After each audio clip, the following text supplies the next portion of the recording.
Az anladılar. Pullarını alırlar əllərindən. Deyirlər, az müvəqqəti bir ay pirazagruska verirəm. Sonra təzən əmicüləman oluram da.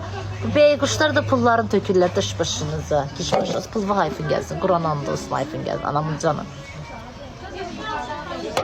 Değməz mənə görə. O da ne xeyri yoxdur. Kızlar canlı ox şarəsini paylaşaq. Ox şarəsini paylaşaq. 700 olduq. 700 olduq. 300k qaldı. 700 olduq. 300k qaldı. 300k. Elə paxıllar ayırdılar sizə. Ay xanım, Təranə xanım. Banti yövərbi. Zaten bıyıt. Mən Ləmanam canım, mənim heç kəsə ehtiyacım yoxdur. Mən heç az fərq edir. Yaxşıdır ki oldu, sevinirəm şəxsən. Hər şeydə bir xeyir var imiş. Canımdı o, qanımdı o. Vallahi zərrə qədər belə, andı vallaha. Məşəd Kərbala yolundan da olsun deyirəm. Quranı dəl basaram ki, bir bu qədər vecimədirsə Allah bəlam versin. Heç belə vecimin vecinə də tınlamıram belə. İstələmiyor musun bacım?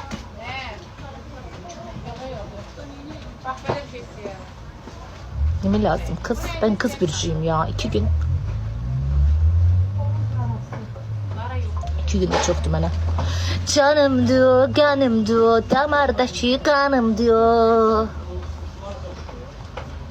Az kalıp 700 olduk. 200, 300 kaldı, 300 kaldı. Ben siz izleyicilerimiz sayesinde sıtlarım bacım. Sahnenin divası Aygün Kezmova, buranın da divası benim. Kabul etmek lazım. İsteseniz de istemezsiniz. Kabul edin arkadaşlar. Lütfen kabul eder misiniz? Kabul edin. 7 yıldır bunu size kabul etmeye çalışıyorum ya. Direnmiş yüzüme. Yeter ya.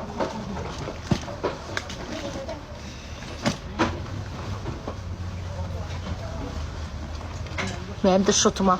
Neyse, danışmak istemem. İstifade ettiler benden. Safım ya, saf kraliçelerdenim ya.